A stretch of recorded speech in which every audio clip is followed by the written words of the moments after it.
Greetings, everybody. Hey, fellow geeks. Mummer and Kid here, back again for another recap review of one moment of Legend of Korra. As you all know, the remainder of Book 3 will be online and things like that, which is they say is more markedly successful online um, than TV distributing. Um, So I'm here to talk about episode episode 9 of book 3, but overall series, episode 35, and called The Stakeout. Um, and that's pretty much what this episode really was about. Is it's a stakeout. It's just a stakeout that takes the gang into finding uh,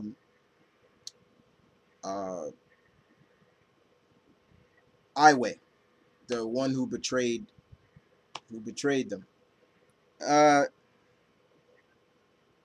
I wouldn't say this episode was bad. It wasn't bad, like very predictable, like last week's episode. But it did give us, I would say, some indication of what um, the main villain, the main antagonist, Zaire, what he wants from Laura and Korra, and what everything like that. Uh, Basically, it's a, they're the gang is having a stakeout and keeping an eye on Iway. Um, they finally find that they end up in a place called Misty Palm Oasis, I think that was the name of it, and they find out that not only are they caught up with Iway, but they got warning posters all over, thanks to the Earth Queen, and the gang, Korra and the gang, are wanted. They're wanted for crimes against the Earth Queen. Um, and that was interesting. Um, I thought it was funny to see, you know, Bolin and Asami playing this game that pretty much reminds me of Mahjong. You know, um, so that was interesting. But finally, they catch up to Iway, and they finally Korra kind of approaches him, and then she finds out that he's communicating in the spirit world. So he goes and she enters the spirit world just as um, just like Iway, and he finds Iway talking to Zaire, and that's when Korra confronts her antagonist, and pretty much he kind of gives the 411 on why they're after her and things like that. We find out that uh, Zaire and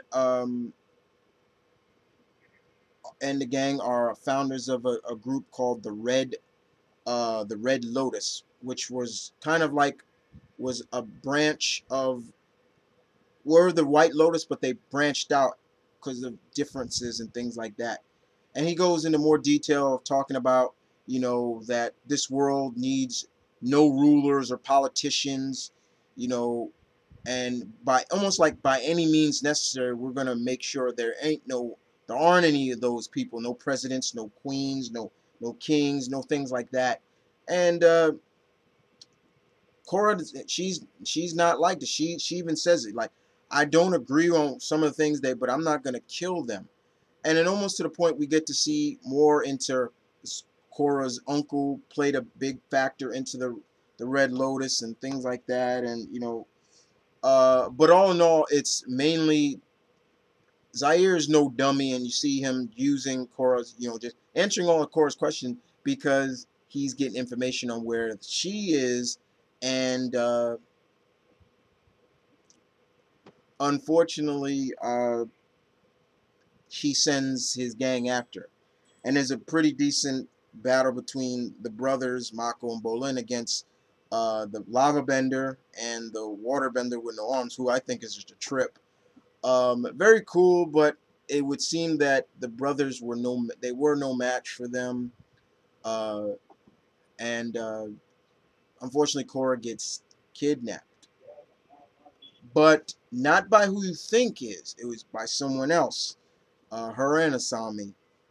Not going to spoil who that is. Um, but other than that, it was an all right episode. Um, and what happens to Iway was really messed up. I was like, oh man, that's messed up.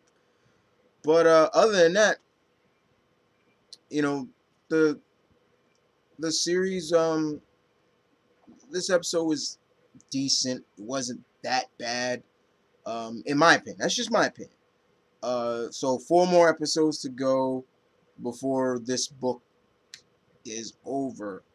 Um, Maybe the move to just the web is better, because they've said that it is successfully on the web instead of distributing it on the TV.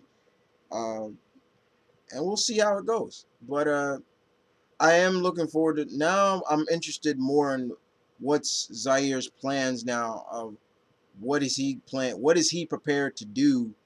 To eliminate all the politicians in the world and things like that. And how far will Korra go to stop him and his lovable band of rogues? In my opinion. Uh, and then of course, like, will Korra get back to what she needs to be doing in helping finding all the airbenders and stuff, like, because she keeps jumping from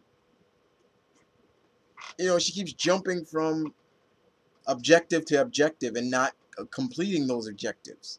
And I brought that up in my last review. Is like she jumps from stopping the vines from growing in Republic City to going to collecting all the airbender. She jumps from that, from collecting all airbenders, to finding Iway. So it's like she's not really making up. Uh, so we'll see where it goes from there. But episode 35 of the series, episode 9 of season 3, the Stakeout, was okay. You guys tell me what you thought about this episode. You know me, guys. Be honest. Don't just say, "Oh, it's good." It was great. Be honest with me. Don't cover up. Don't sugarcoat it. If you didn't like it, you didn't like it. Because I've been very open in telling has not this season has not been that good either. I'm gonna be honest. There've been a lot of hits, misses. With this. Uh, so be honest. Don't you don't gotta sugarcoat it with me, guys.